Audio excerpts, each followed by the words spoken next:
नमस्कार, स्वागत है आप सभी का जनसत्य न्यूज पर। मैं हूं आपके साथ अनु सिंह। खबरों की शुरुआत करेंगे राजस्थान से। राजस्थान के दंगल में बहुजन समाज पार्टी भी एक किरदार के रूप में सामने आई है। बहुजन समाज पार्टी के 6 विधायकों ने कांग्रेस में विलय कर लिया था, जिस पर अब बसपा प्रमुख मायावती आग बबूला है। मायावती ने कहा कि कांग्रेस की ओर से कानून का उल्लंघन कर हमारे विधायकों को अपनी ओर किया गया। हम इस मामले को सुप्रीम कोर्ट तक लेकर जाएंगे। मायावती ने कहा है कि अगर जरूरत पड़ती है तो वो ये मामला सुप्रीम कोर्ट तक लेकर जाएंगे। हम गहलोत को सही मौके पर सबक सिखाने का इंतजार कर रहे थे। मायावती ने कहा कि दुख की बात है कि गहलोत ने अपने मुख्यमंत्री बनने के बाद अपनी बदनीयत से बीएसपी को राजस्थान में गंभीर नुकसान पहुंचाने के लिए हमारे 6 एमएलएज को असंवैधानिक तरीके से कांग्रेस में विलय करने की गैर कानूनी कार्रवाई की है। मायावती ने कहा कि यही गलत काम उन्होंने पिछले कार्यकाल में भी किया था।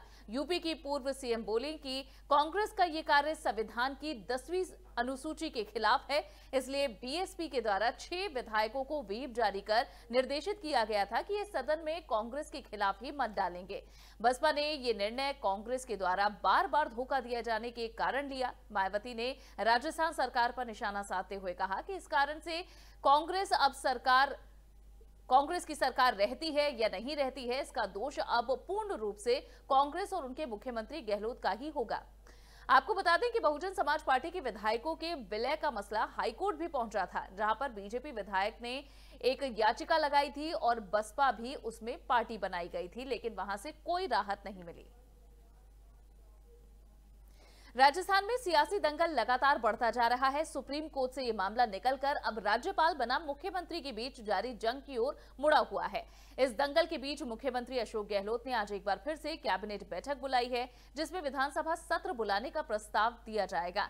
ये तीसरी बार होगा जब कैबिनेट विधानसभा सत्र बुलाने के लिए प्रस्ताव पास करेगी।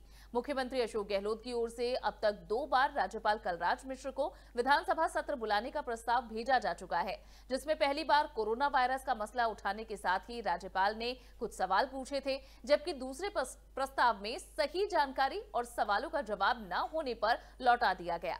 यही कारण है कि एक बार फिर से अशोक गहलोत कैबिनेट में प्रस्ताव लाएंगे। राज्यपाल की ओर से जवाब में कहा गया है कि विधानसभा का सत्र बुलाने के लिए 21 दिनों का नोटिस चाहिए। इसके अलावा कोरोना संकट के बीच में सत्र का आयोजन कैसे किया जाएगा, इस पर भी जानकारी मांगी गई है। गौरतलब है कि राज्यपाल कलराज मिश्र को हटाने को लेकर राजस्थान की हाईकोर्ट में एक याचिका भी दायर है। याचिका में नियमों और कानूनों को न मानने की बात कही गई है। इसके अलावा कई कांग्रेस नेताओं ने राज्यपाल पर निशाना साधा और केंद्र के इशारों पर काम करने का आरोप राज्यपाल पर लगाया।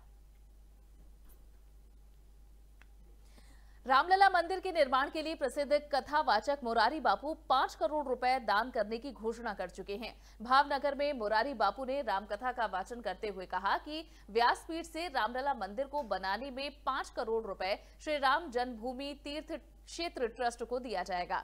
मुरारी बापू ने कहा है कि सबसे पहले राम जन्मभूमि के लिए यहां से 5 करोड़ भेजे जाएंगे, जो प्रभु श्री राम के चरण में एक तुलसी पत्र के रूप में भेंट होगी। मुरारी बापू ने इन्होंने राम कथा का वाचन करते हुए ये भी कहा कि चित्रकूट धाम, जहां की तलगा गजड़ा में स्थित हमारे आश्रम की तरफ से राम जन्मभूमि के लिए 5 लाख रुपए दिए जाएंगे। आपको बता दें कि श्री राम जन्मभूमि तीर्थ क्षेत्र की तरफ से मंदिर निर्माण के लिए दान करने की अपील की गई है। विहिप व ट्रस्ट के सदस्य चंपत राय ने कहा है कि अनेक श्रद्धालु चांदी की शिलाएं लेकर अयोध्या पहुंच रहे हैं। आज मंदिर निर्माण के लिए बैंक में धन चाहिए, चांदी नहीं चाहिए, इसलिए जो श्रद्धालु चांदी दे रहे हैं, मेरा उन भक्तों से निवेदन है कि वो उस चांदी के समान रुपया बैंक अकाउंट में जमा करें।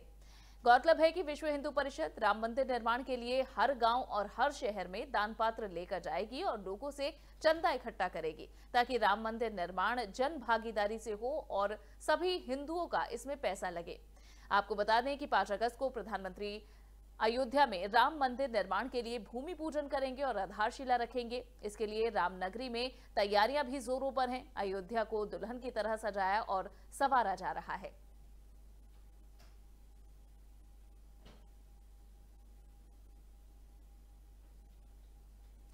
और अब बात करेंगे उत्तराखंड के रुद्रपुर की, जहां पुलिस की बर्बरता का एक मामला सामने आया है। यहां पर चेकिंग के दौरान रोके गए युवक से 2 पुलिसकर्मियों ने कागज मांगे। कागज ना दिखाने पर सिपाहियों ने युवक की बाइक की चाबी निकालकर उसके सिर में घोंप दी। सूचना पर गुस्साए लोगों ने थाने पर जमकर पथराव किया। किसी तरह मामला शांत कराया गया। सीपीयू के दरोगा और 2 सिपाहियों को अब सस्पेंड कर दिया गया है।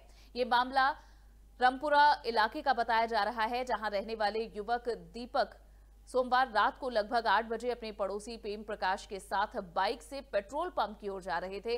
रास्ते में इंदिरा चौक पर तैनात चीता पुलिस यूनिट के 2 सिपाहियों ने प्रेम प्रकाश के हेलमेट न लगाने पर उसकी बाइक रुकवाई। युवक से बाइक के कागज मांगे गए। हेलमेट के लिए टोकने पर युवक पुलिस के सिपाहियों से भिड़ गया।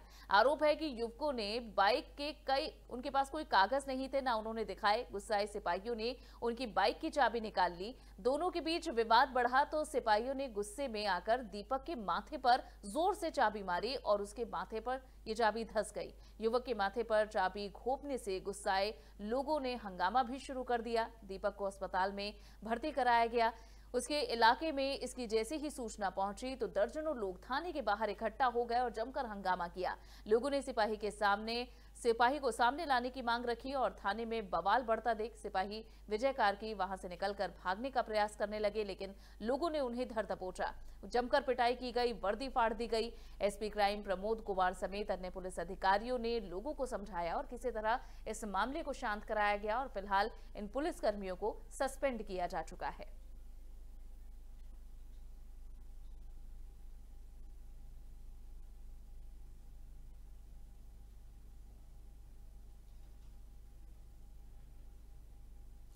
और अब बात करेंगे जम्मू कश्मीर की। जम्मू कश्मीर के प्रशासन ने जमीन अधिग्रहण को लेकर अपना एक अहम आदेश वापस ले लिया है।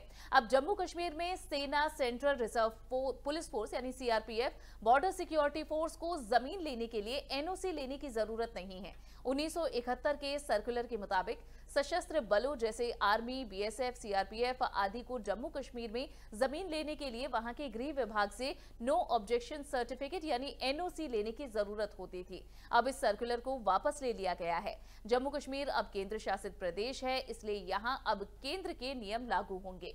केंद्र के नियम लागू होने के बाद जम्मू कश्मीर में अब right to fair compensation and transparency in land acquisition, rehabilitation and resettlement act 2013 के तहत अब जमीन का अधिग्रहण किया जाएगा। प्रदेश में राजस्व विभाग की ओर से जारी एक नोट में कहा गया है कि इस पूरे नियम के तहत अब इसे देखते हुए सर्कुलर नंबर 71/13A को वापस लिया गया है, जो कि 1971 में जारी हुआ था। इसके मुताबिक पहले जमीन अधिग्रहण के लिए आर्मी, बीएसएफ, सीआरपीएफ को गृह विभाग से इजाजत लेनी पड़ती थी, लेकिन नए नियम के मुताबिक अब हर जिले के कलेक्टर को जमीन अधिग्रहण की प्रक्रिया आगे बढ़ाने का निर्देश है।